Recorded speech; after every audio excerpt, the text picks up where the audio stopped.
ចំណុចទី3រស់អីដែលឆ្ងាញ់ជាងគេឥឡូវចង់សួរញាតិញោមសិនមុនបង្ហើបប្រាប់សួរញាតិញោមបន្តិចញោមញីញោមពីមុខក្រែក្មេងៗល្អណាស់មិនដឹងតែចេះធរអត់ទេសង្ឃឹមតែអ្នកស្ដាប់ធររាល់ថ្ងៃហ្នឹងណាហើយញោមចាស់ខាងក្រោយនោះញោមតាហ្នឹងតើ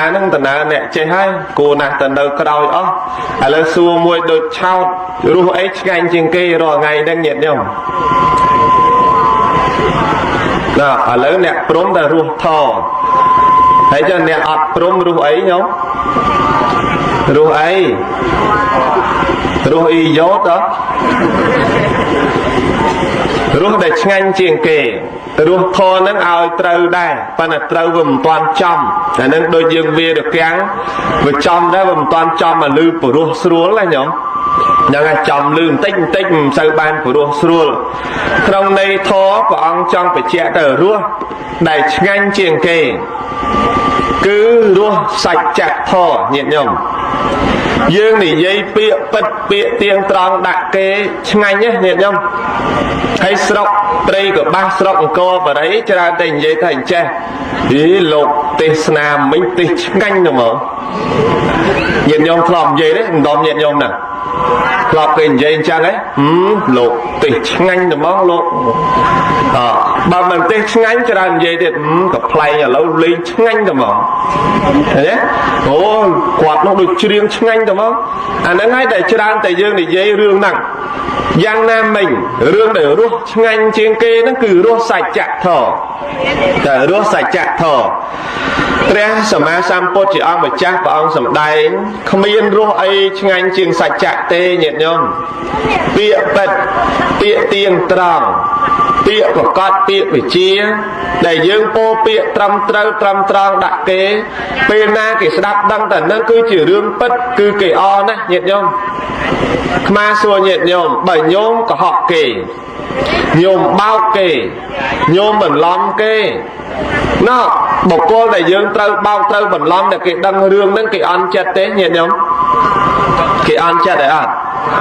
គេអន់ចិត្តចុះបើសិនជាគេបោកយើងវិញតើយើងអន់ចិត្តទេបើយើងអន់ដូចគ្នាអញ្ចឹងគួរណាស់ឈប់បោកគេឈប់ភូតគេឈប់កេងបន្លំគេទៅមែនទេញាតិញោមពាក្យសច្ចៈនឹងគឺល្អណាស់ញាតិញោមគឺជារសឆ្ងាញ់ពិសាយើងសពថ្ងៃយើងដឹងថានៅក្នុងតួខ្លួនយើងទាំងអស់តើសាច់របស់យើងត្រង់ណាដែលមានតម្លៃថ្លៃជាងគេសូមឆ្លើយមកញាតិញោមអើយញោមកោះតុងអើយតើមកខ្លួនយើងមកតួខ្លួនយើងហ្នឹងសាច់យើងត្រង់ណាឆ្ងាញ់ជាងគេថ្លៃជាងគេល្អជាងគេញាតិញោមសាច់អីពីខាងនេះដូចលឺត្រូវតិចខាងនេះសាច់អីញាតិញោមសាច់អីសាច់ញាតិ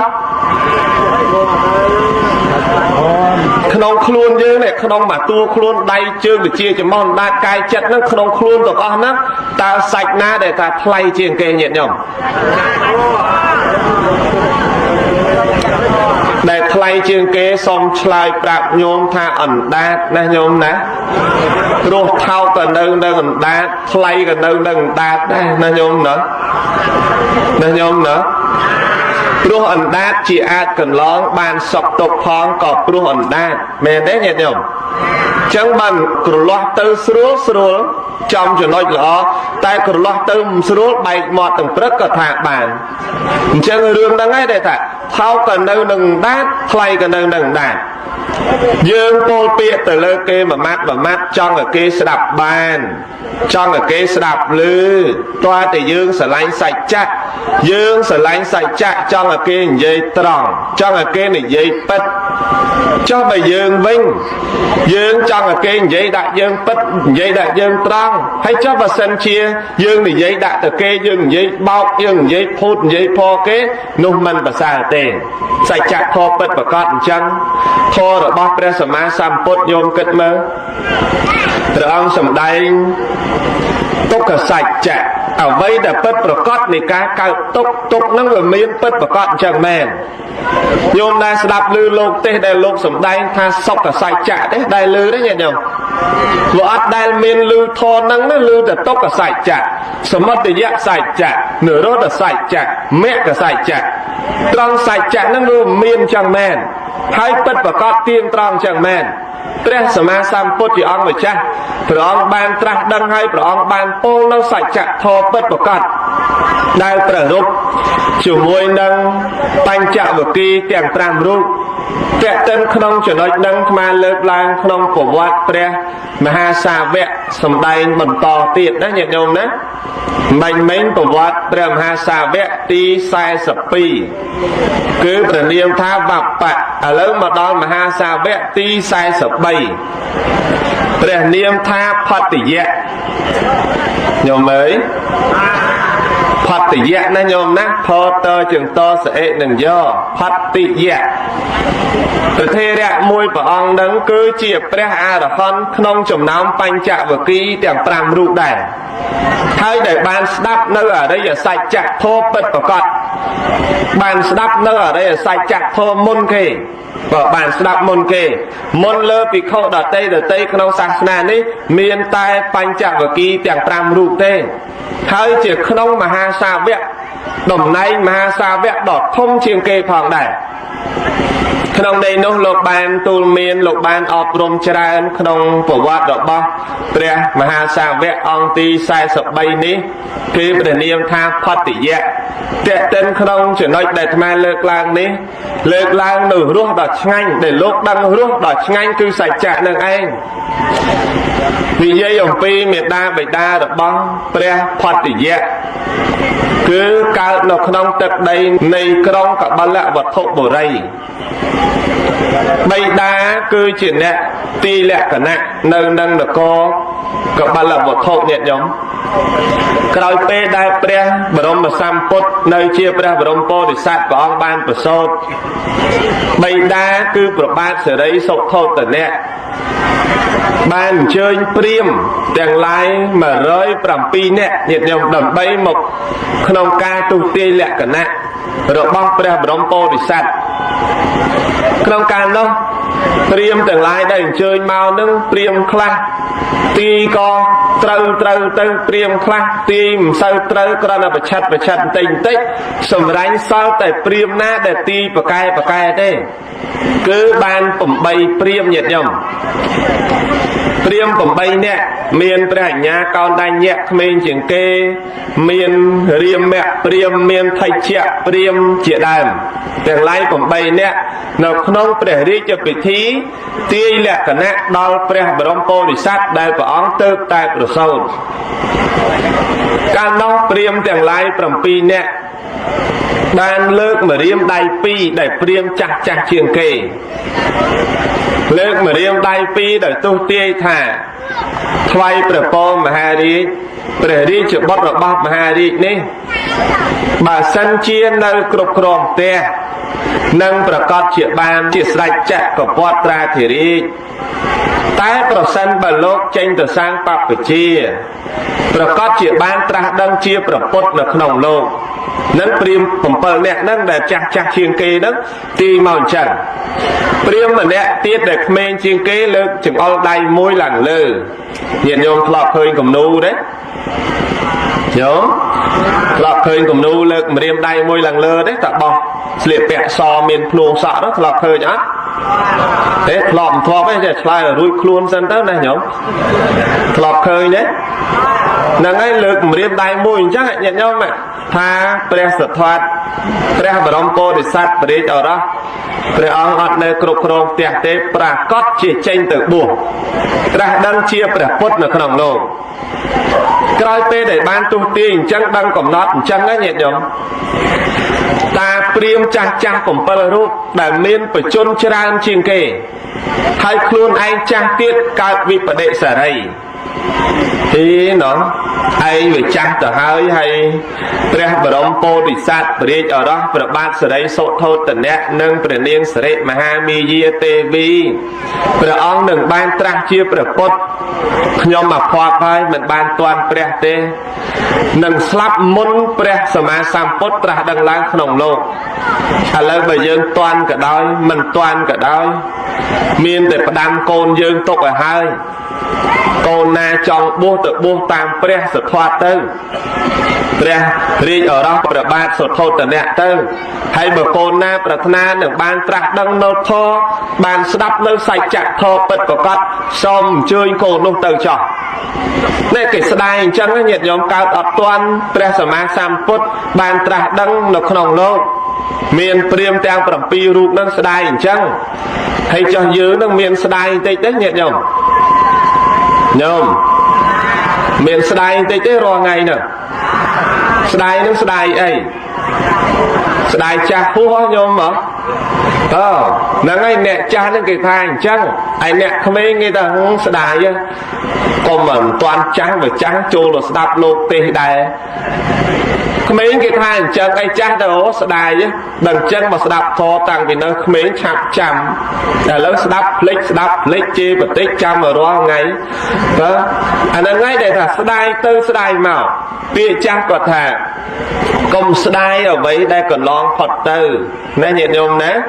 ហើយកុំទន្ទឹងចាំផ្លូវនៅអ្វីដែលមិនទាន់មកដល់យើងមិនបាច់ស្ដាយទេ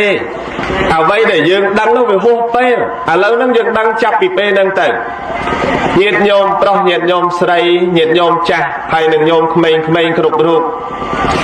ឥឡូវហ្នឹងយើងដឹងថាអ្វីដែលពិតប្រាកដដែលល្អក្នុងពុទ្ធសាសនាហ្នឹងគឺការធ្វើសេចក្តីល្អ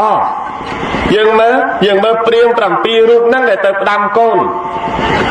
យើងចាស់ហើយមិនដឹងថាស្លាប់ថ្ងៃណាទេហើយយើងអត់បាននៅមើលព្រះបរមពុរិស័ទត្រាស់ដឹងជាព្រះពុទ្ធទេឥឡូវកូនគ្រប់រូបចូលកូននឹងកូនទៅបួសតាមព្រះសិទ្ធត្ថទៅបួសតាមព្រះរាជឱរសរបស់ព្រះសិរីសុទ្ធោទនៈទៅបានសម្រាញ់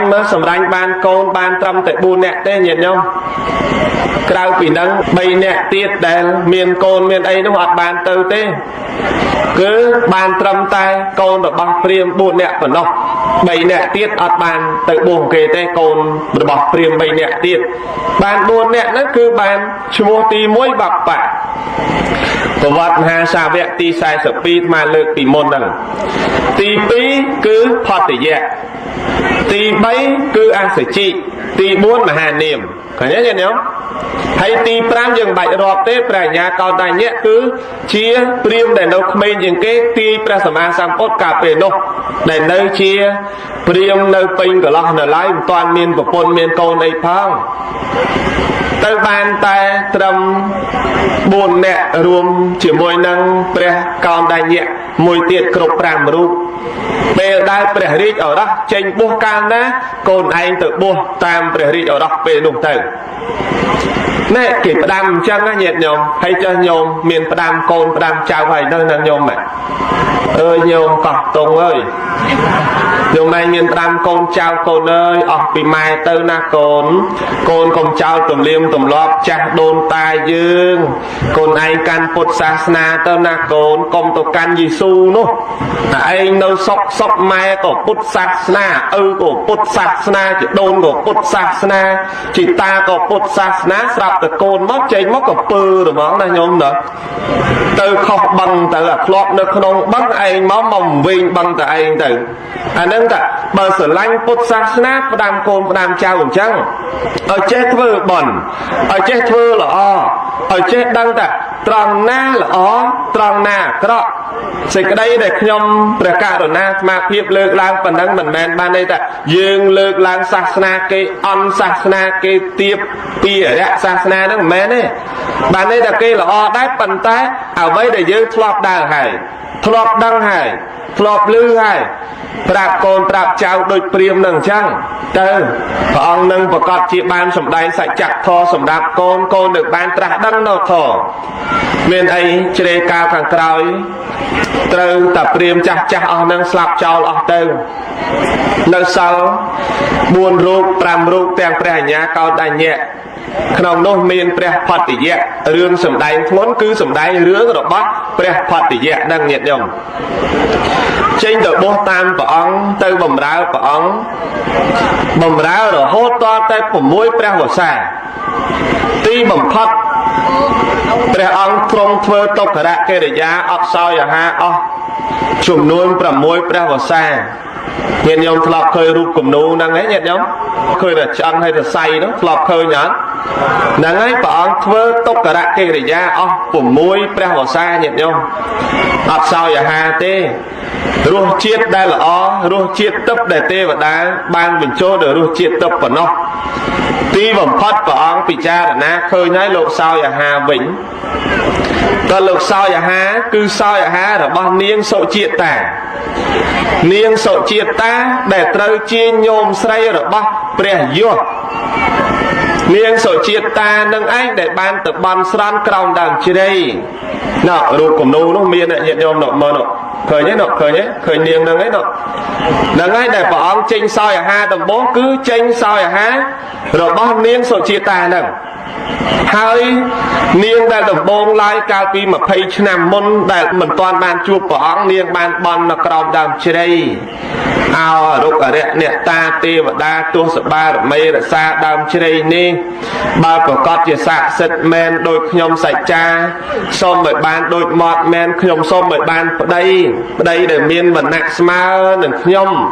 ហើយបើខ្ញុំបានប្តីហើយសូមឲ្យខ្ញុំបានកូនប្រុសមុនគេមកហើយបើការសុំរបស់ខ្ញុំបានសម្រេចខ្ញុំនឹងធ្វើការបូជានៅនឹងក្រោមដើមជ្រៃនេះមួយឆ្នាំម្ដងមួយឆ្នាំម្ដងមួយឆ្នាំម្ដងខ្ញុំអើយគាត់សុំបានសម្រេចទេបានសម្រេចទេបានញាតិញោមសុំទៅបានប្តីបានវណ្ណៈស្មើគ្នាមែនញាតិញោមមែនតោះឡើយហើយបានបុតគឺបុតប្រុសមុនគេដែលមាននាមថាយសៈកុលបុត្រញាតិញោមស្ដាយណាស់ញោមណាស់ដើមជ្រៃដឹងថានៅទីណាឆ្ងាយពេកបើនៅចិត្តចេះនាំញោមទៅបន់ស្រន់លេងណាញោមណាញោមណាដែលចង់បានអីចឹងណាញោមទៅបន់ស្រន់ទៅសុំឲ្យបានតាសុំឲ្យបានពូសុំឲ្យបានបងសុំឲ្យបានប្អូនសុំឲ្យបានមាសបានប្រាក់អីទៅ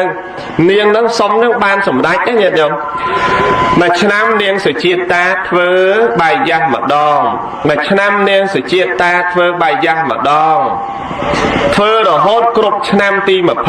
20គ្រប់ឆ្នាំទី20ថ្ងៃហ្នឹងព្រះបរមពោធិសត្វព្រះអង្គចែងអំពីធ្វើតុក្ករៈកិរិយានិមន្តមកគង់ក្រោមដើមជ្រៃហ្នឹងថ្ងៃនោះនាងសុជាតាប្រើទាស័យប្រើទាស័យដើម្បីឲ្យទាស័យហ្នឹងទៅសម្អាតក្រោមដើមជ្រៃហ្នឹងថាថ្ងៃស្អែកដល់ពេលយើងត្រូវប្រារព្ធពិធីបូជាដល់ទេវតានៅក្រោមដើមជ្រៃហើយចូលនាងទៅសម្អាតដើមជ្រៃហ្នឹងឲ្យស្អាតផងនាងទាស័យនេះខំដើរមកយ៉ាងសង្ហាយ៉ាងល្អស្រាប់តែមកដល់រៀបនឹងដល់ដើមជ្រៃមើលពីចង្ងាយចុះនរណាមកអង្គុយក្រោមដើមជ្រៃហ្នឹងគាត់សម្លឹងមើលសម្លៀកបំពាក់មើលរូបរាងទៅតើបែបមិនមែនមនុស្សទេព្រោះមនុស្សដូចមិនដែលឃើញនរណាស្លៀកពាក់អីអញ្ចឹងផងចុះធម្មតាក៏មិនទាន់មានលោកនរណាទៅស្គាល់លោកណាញោមណោះដោយពួកអាកាំងគេមួយចំនួនមកលេងស្រុកខ្មែរហ្នឹងឃើញលោកដូចគ្នាហ្នឹងគេឆ្ងល់អីចុះស្អីអាលីងមុខមានសក់មួយកណោមមិនក៏នឹងអត់សក់អត់អញ្ចឹងបីដល់ប្រាប់គេតែហ្នឹងលោកណាលោកក្នុងពុទ្ធសាសនាណាគេបោះគេអញ្ចឹងក៏មិនអត់ស្គាល់ទេញាតិញោមបាទដោយសម័យនាងទាស័យហ្នឹងអញ្ចឹងមានតែស្គាល់ព្រះអីឃើញអញ្ចឹងហើយគាត់ប្រហែលជាទេវតាឲ្យដឹងក្លិនដឹងតែស្អែកនឹងអ្នកមនាងត្រូវធ្វើពិធីបូជាពិធីគោរពសក្ការៈហ្នឹងតើបែបដឹងអញ្ចឹងហើយរត់ទៅប្រាប់ទាស័យរត់ទៅប្រាប់នាងសុជាតាញាតិញោមរៀបចំការគោរពសក្ការៈបូជាចំពោះទេវតាអត់មានដឹងតែពុទ្ធទេណាញោមដឹងតែទេវតាទេថាទេវតាហ្នឹងមកទទួលដង្វាយរបស់នាងក្នុងការដែលនាងរៀបចំធ្វើបាយយ៉ាស់មានទេវតាមានព្រំមានប្រអិនមានសកៈទេវរាជមានស្ដេចទេវតាមានទេវតាមកជួយរក្សាភ្លើងផងមកជួយបញ្ចូលឲ្យជារស់ក្នុងបាយយ៉ាស់របស់នាងនឹងផងជួយរក្សាភ្លើងជួយថែរក្សាចង្ក្រានផងនាងសុជាតាមានតែដឹងអីមានតែដឹងទេវតាមកជួយនឹងឯណា ប៉ុន្តែដោយអំណាចនៃរិទ្ធរបស់ពពួកទេវតាមករក្សាបាយយ៉ាស់របស់នាងហ្នឹងធ្វើឲ្យអីហើយសពគ្រប់ពេលលាព្រឹកប្រាំងស្វែងរស្មីញាតិញោមយកបាយយ៉ាស់ហ្នឹងយកទៅថ្វាយចំពោះទេវតាដែលនៅក្រោមដើមជ្រៃស្រាប់តែទៅដល់ហ្នឹងញាតិញោមឃើញព្រះអង្គញាតិញោមអណាស់ថាទេវតាមកទទួលព្រះបរមពោធិសត្វមិនទាន់បានត្រាស់ដឹងនៅធម៌ញាតិញោមកាលនោះលោកបាត់បាតអត់មានងាកចុះងាកឡើងត្រូវស្ដេចទេវតាទាំង4យកបាតមកប្រគេនហើយទទួលនៅបាយយ៉ាស់របស់នាងសុជាតាហ្នឹងប៉ុន្តែគំនូគេគូហ្នឹងញោមគេគូខុសទេមើលរូបហើយមើលរូបបបត្តិហើយអត់មាននាងសុជាតាណាឲ្យទាស័យ3កូនប៉ុណ្ណឹងមកទេញាតិញោមនឹងគេគូហ្នឹងគេគូខុសហើយព្រោះយស័កហ្នឹងអាយុ20ឆ្នាំហើយរឿងអីទាស័យមក3បានប៉ុណ្ណឹងញាតិញោមមែនទេញាតិញោមញោមចាមើលញោមចាគៀនជួយស៊ីជាសាក់សីគ្នាព្រោះនាងនឹងបន់20ឆ្នាំហើយតាមួយឆ្នាំធ្វើម្ដងដល់ឆ្នាំទី20យុះនឹងមិនពេញកន្លោះ20ឆ្នាំទៅហើយមែនទេញាតិញោមដល់ពេញកន្លោះហើយរឿងអីមកគូតានាងទាស័យមក3កូនមកប៉ុណ្ណឹងមកថ្វាយបាយយ៉ាស់ព្រះអង្គអត់ទេវាខុសរឿងញាតិញោមចឹងហើយបានថាបើយើងចេះរឿងដំណើរព្រះពុទ្ធប្រវត្តិដែលត្រឹមត្រូវទៅអ្នកគូខុសក៏យើងដឹងដែរណាញោមមិនមែនអង្គុយតែគូនឹងវាចេះទៅជាចេះទៅជាចោះកន្លែងខ្លះទៅជាងគំនូគូសិតតែនាងសុជាតានឹងស្លៀកពាក់អីណាពុតហូលអាវប៉ាក់អីណាសិតកបោកអីណាទៀតនាងសុជាតាអ្នកគូខ្លះចង់លេងនាងសុជាតាតាមបែបខ្មែរទេណាញោមតាមពិតមិនមែនអញ្ចឹងទេដល់ពេលនាងយកមកប្រគេនព្រះដ៏មានពភាកព្រះអង្គទទួលកាលនោះព្រះអង្គនៅជាព្រះបរមពោធិសត្វទទួលបានបាយយ៉ាស់ព្រះអង្គពូតបានចំនួន49ពំនូតញាតិញោមក្នុងគម្ពីរបញ្ជាក់ថាប៉ុនក្របថ្នោតដែរញោមហើយក្របថ្នោតសម័យព្រះមិនដឹងប៉ុន្មានទេសង្ស័យប៉ុនបាល់ទាត់ផងមិនដឹងប៉ុនក្របថ្នោតញាតិញោមបាន49ពំនូត49ពំនូតហ្នឹងព្រះអង្គសោយតែម្ដងទេខ្ទេចញាតិញោមអស់ចាទេបំណាច់អត់អាហារ6ភាសាសោយម្ដងទៅមក49ពំនូតញាតិញោមព្រះអង្គគិតមើលសោយខ្ទេចទៅព្រះអង្គសោយអស់49ពំនូតតែព្រះអង្គក៏អត់អាហារ49ថ្ងៃបន្តទៀតដែរនេះអស់ចាអញ្ចឹងញាតិញោមព្រះអង្គសោយហើយព្រះអង្គយកភាជដែលនាងសុជាតាដាក់បាយយ៉ាស់ហ្នឹងយកទៅបដែតក្នុងស្ទឹងហើយព្រះអង្គអធិដ្ឋានថាប្រសិនបើអាត្មាអញប្រកាសជានឹងបានត្រាស់ជាព្រះពុទ្ធនៅក្នុងថ្ងៃនឹងមែនសូមឲ្យភាជនៈនេះអណ្ដែតទៅប្រច្រាស់ទឹកតែប្រសិនបើមិនបានត្រាស់ដឹងទេសូមឲ្យភាជនឹងអណ្ដែតទៅបណ្ដោយទឹកទៅត្រង់ក៏បណ្ដែតទៅស្ដាប់ឲ្យភាជនឹងឯងមិនទៅបណ្ដោយទឹកឯណារត់មកប្រច្រាស់ទឹកវិញញាតិញោមអើយមកវិញប្រច្រាស់ទឹកញាតិញោមទឹកហូរលឿនអញ្ចឹងឯងដែតមកប្រច្រាស់ទឹកតំណងអីញាតិញោមដែតមកបានចម្ងាយ80ហត្ថ80ហត្ថប្រច្រាស់ទឹកបាន80ហត្ថក៏លិចទៅក្នុងបាតទឹកហ្នឹងទៅនោះទៅទង្គិចភាជ3របស់ព្រះពុទ្ធកកសន្ធោព្រះពុទ្ធកោនិកមនោព្រះពុទ្ធកសបោភាជ3របស់ព្រះពុទ្ធ3ព្រះអង្គហ្នឹងភាជទី4នេះទៅចូលទៅសោកខាងក្រោមភាជទាំង3ហ្នឹងទៅក្នុងពេលហ្នឹងនាគញាតិញោមនាគពេលដែលភាជទៅទង្គិចគ្នានាគឡើងភ្ញាក់ពីដេកញាតិញោមហើយគាត់នឹងដេកយូរណាញោមព្រះពុទ្ធត្រាស់ម្ដងបានភ្ញាក់ម្ដងព្រះពុទ្ធត្រាស់មួយអង្គភ្ញាក់ម្ដងឥឡូវនោះពងដេកមិនទាន់ភ្ញាក់ទេញាតិញោមដល់ព្រះសិអាមន្ត្រីត្រាស់ដឹងទៀតភាជទៅទង្គិចគ្នាទៀតបាននាគនឹងភ្ញាក់ឡើងវិញឥឡូវនឹងដេកទៀតដែរញាតិញោមមិនទាន់ភ្ញាក់ទេគាត់នឹងមិនដឹងថាដេកយ៉ាងម៉េចពុទ្ធប្រវត្តិដាក់មកអញ្ចឹងញាតិញោមទៅទង្គិចទៅសៀតខាងក្រោមភាជនឹងទៅហើយនាគនឹងក៏ភ្ញាក់ឡើងលឺភាជនឹងទង្គិចគ្នាអញ្ចឹងនាគនឹងក៏បន្លឺពាក្យថា ពីម្សិលមិញប្រពុតត្រាស់ដឹងមួយអង្គឥឡូវថ្ងៃនេះប្រពុតត្រាស់ទៀតណាតន់ដេកស្រួលបួលផងនេះញាតិញោមមើល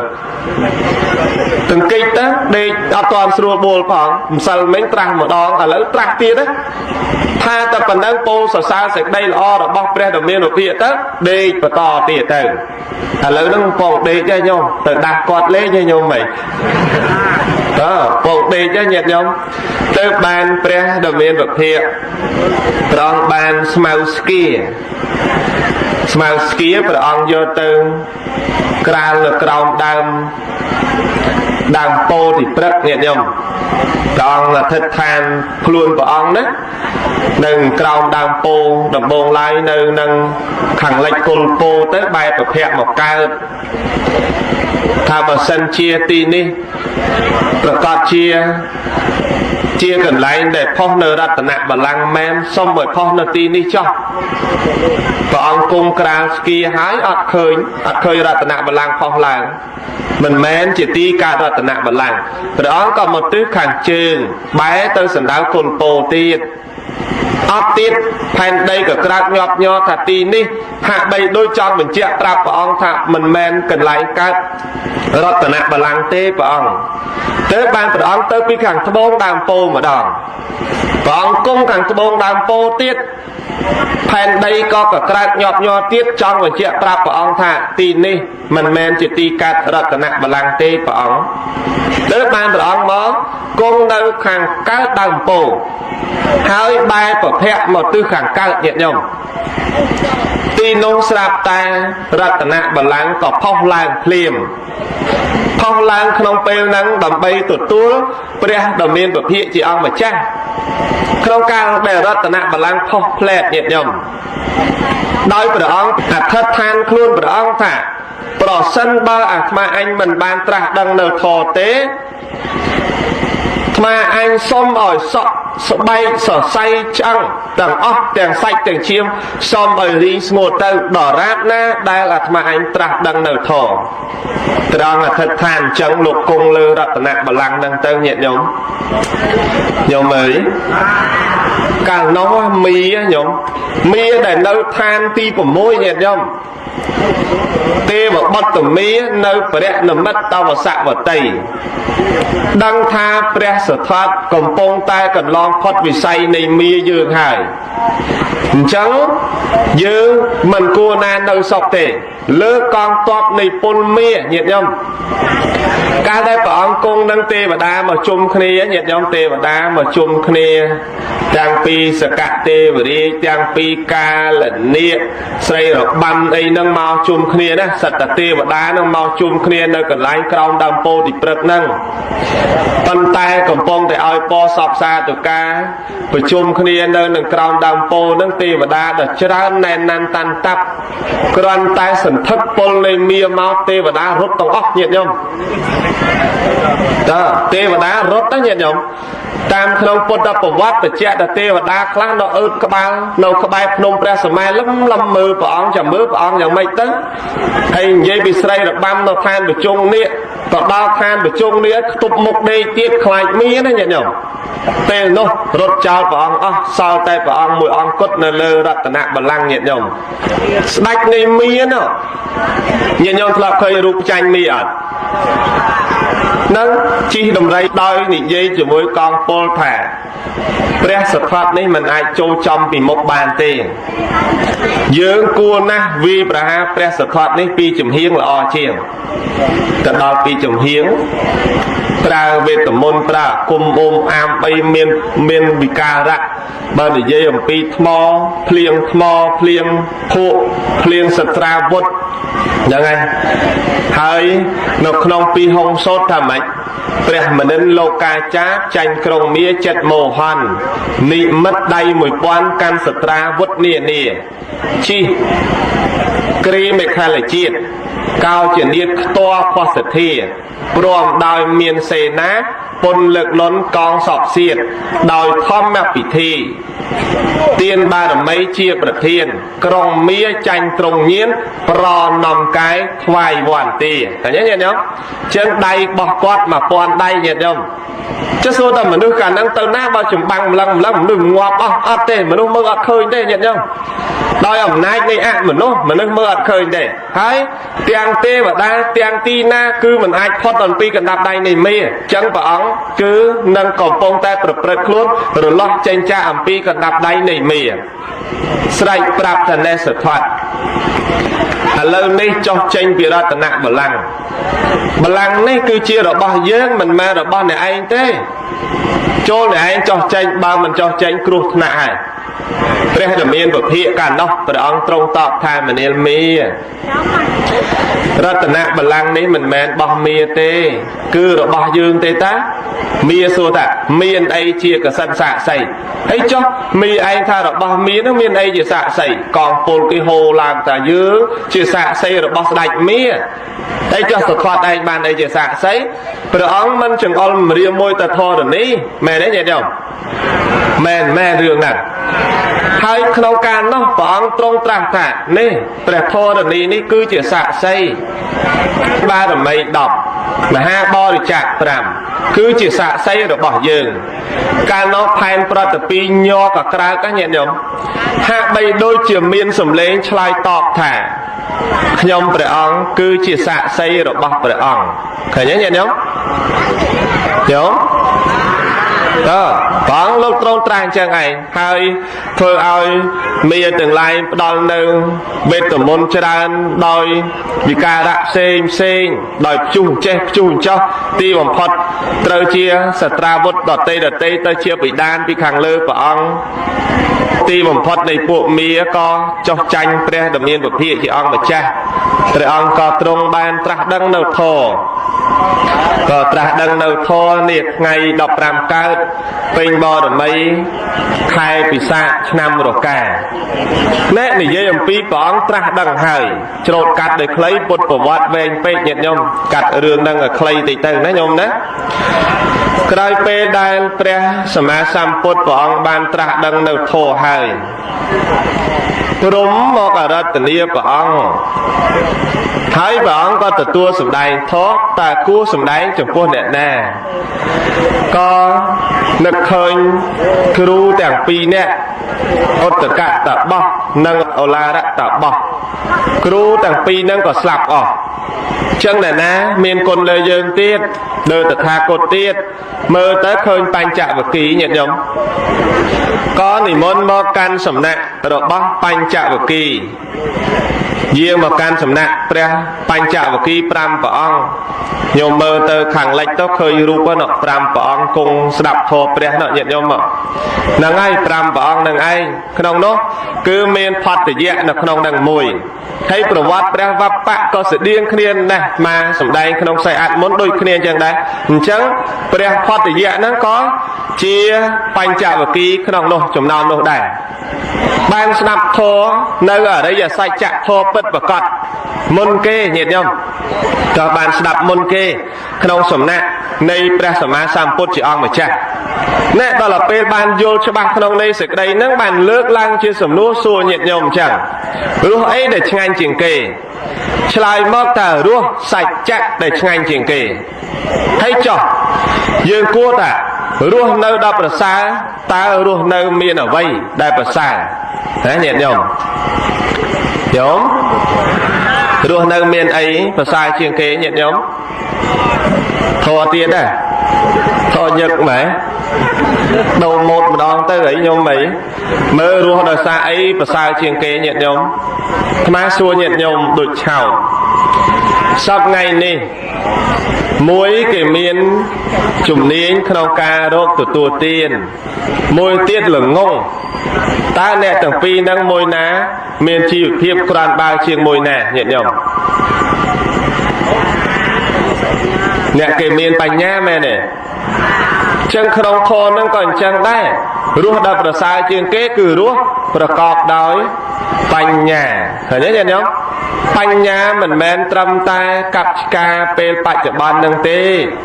រហូតដល់អនាគតជាតិបញ្ញានឹងឯងជួយទ្ររហូតដល់ទីបញ្ចប់នៃជាតិដល់នៅព្រះនិព្វានក៏បញ្ញានឹងជួយតាមរហូតផងដែរឃើញទេញាតិញោម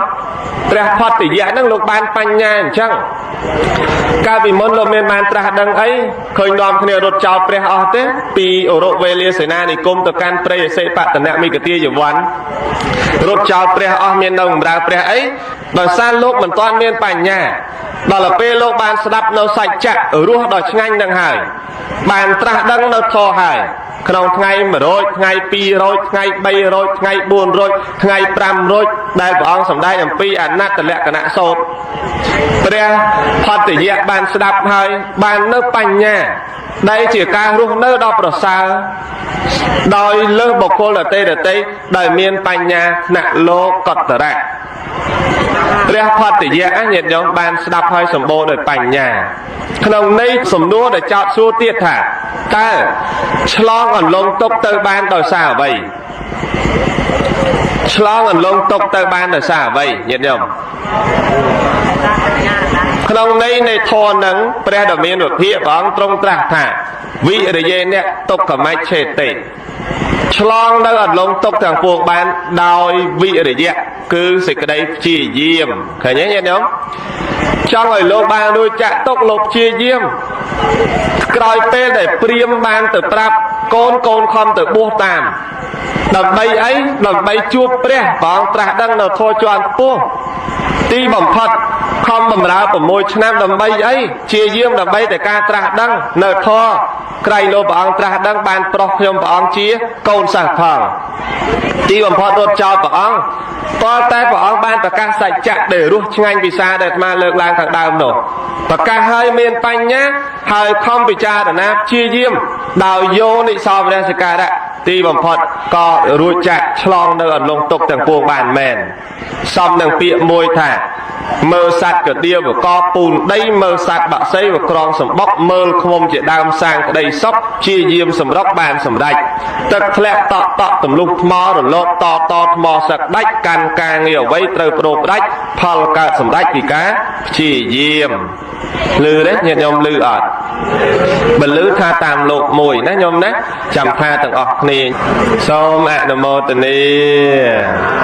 មើលសត្វកណ្ដៀវាកពូនដីមើលសត្វបាក់សីវាក្រងសម្បងមើលឃ្មុំជាដើមវាសាងក្តីសោកព្យាយាមសម្រោគនឹងបានសម្រែងទឹកធ្លាក់តក់ទំលុះថ្មរលកតថ្មសឹកដែកកាន់ការងារអ្វីត្រូវបដូរផ្ដែកផលកើតសម្រែងពីការព្យាយាមអនុមោទនានឹងសេចក្តីព្យាយាមនឹងចិត្តអំណត់ជាគ្រូបង្ហាត់ឲ្យយើងចំណាំបើមិនសាងល្អជាប់ជាប្រចាំទោះរស់100ឆ្នាំក៏ឥតមានន័យសេចក្តីព្យាយាមនោះគឺរមែងឆ្លងចាក់នៅសេចក្តីទុកទាំងពួងបានសំណួរមួយទៀតទី6ចោទសួរថាតើឆ្លងសមុទ្រនៃតណ្ហាបានដោយសារអ្វីញោមធរទៀតដែរខាងនេះធររហូតញាតិញោមតែចុះខាងយើងនឹងបានអីខ្លះនេះឆ្លងនៅសមុទ្រតណ្ហាបានដោយអីញាតិញោមញោមបានតាខ្មៅមើលឆ្លងសមុទ្រតណ្ហាបានដោយសារអីចាញោមក្រោយថាចិត្តទៀតហើយញោមមុខថាអីមើលហើយញោមមកបានសិកាមុខប្រហែលអ្នកហ្នឹងអីខ្លះយើងអញ្ចឹងឆ្លងនៅសមុទ្រនៃតណ្ហាបានដោយសេចក្តីមិនប្រមាទណាញោមណាដោយអបមាទៈធម៌ចាអបមាទៈធម៌ហ្នឹងព្រះសម្មាសម្ពុទ្ធព្រះអង្គផ្ដាំពេលព្រះអង្គមុននឹងបរិនិព្វានព្រះអង្គចិត្តលាអស់អាយុចូលនិព្វានណាញាតិញោមព្រះអង្គផ្ដាំសត្វលោក ចូលអ្នកទាំងឡាយរក្សានៅសេចក្តីមិនប្រមាទឲ្យបានសពការឃើញទេញាតិញោមកងផ្ដាំយើងឲ្យស្រឡាញ់សេចក្តីមិនប្រមាទព្រោះការមិនប្រមាទឆ្លងនៅសមុទ្រនៃតណ្ហាបានណដ្ឋិតណ្ហាសមានិទីគ្មានស្ទឹងអីតែវែងតែឆ្ងាយតែច្រើនដូចតណ្ហានេះទេញាតិញោមហើយចង់ឆ្លងនៅសមុទ្រនៃតណ្ហានឹងបានមានតែសេចក្តីមិនប្រមាទគឺមិនធ្វេសប្រហែសណាញោមណាភ័យណាំងធម្មੰដសេវយៈទំនាស់កັບចាក់រំលោភឈ្លានពានល្មើសគុណម៉ែឪទ្រុះព្រះទ្រង់ញៀនទ្រុះហើយត្រង់ហ៊ានបំពេញសិក្ខាធរថោកទាំងហ្នឹងគឺសែនហីណាំងស៊ីបាយបោកឆ្នាំងខ្មាំងនឹងសាសនាកូនឪមិនត្រូវសើបគប់ឡើយណាបល័យពោធានសេវយៈប្រមាទទេអ្នកសង្ឃវសេកូនត្រូវរិះរេគិតទុកជាមុនរៀបចំជីវិតប្រព្រឹត្តទុនភ្លុនចាត់ចែងឲ្យតាន់មុនកាយក្រំគ្រាណាញោមណាញោមមិនប្រមាទពាក្យថាមិនប្រមាទប្រែមកថាមិនធ្វេសប្រហែសដូចជាក្នុងដំណើររបស់ផត្តយៈព្រះផត្តយៈដែលមានសម្ដែងក្នុងព្រះអដ្ឋកថាបរមត្ថតិបនីនិងអដ្ឋកថាមនោរតពរណីព្រមទាំងនៅក្នុងនៃជាដកនិងខត្តកានិកាយអបទានរៀបរាប់ដំណើររបស់លោកកាលអំពីព្រះពុទ្ធព្រះនាមបតមុត្តរៈផត្តយៈលោកបានកើតជាព្រាហ្មណ៍ហើយបានទៅស្ដាប់ធម៌ព្រះដ៏មានវិភាកក៏ព្រះអង្គបានប្រកាសតែងតាំងភិក្ខុមួយព្រះអង្គជាអ្នកបានស្ដាប់ធម៌គ្រាដំបូងមុនគេផត្តយៈនឹងក៏បានសន្សំបារមីតាំងពីពេលនឹងមកញាតិញោម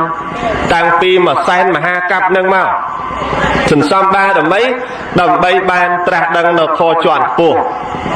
ឬថាបានសម្រេចដោយព្រះដ៏មានវិភាកបតមុត្តរៈជាកអណាស់រហូតជាយាមបានសម្រេចនេតិបញ្ចប់នៃជាតិរបស់ព្រះផត្តយៈបានស្ដាប់ធម៌របស់ព្រះដ៏មានវិភាកមុនគេដោយដែលលោកបានប្រាថ្នាមែនឃើញទេញាតិញោមហ្នឹងហើយអញ្ចឹង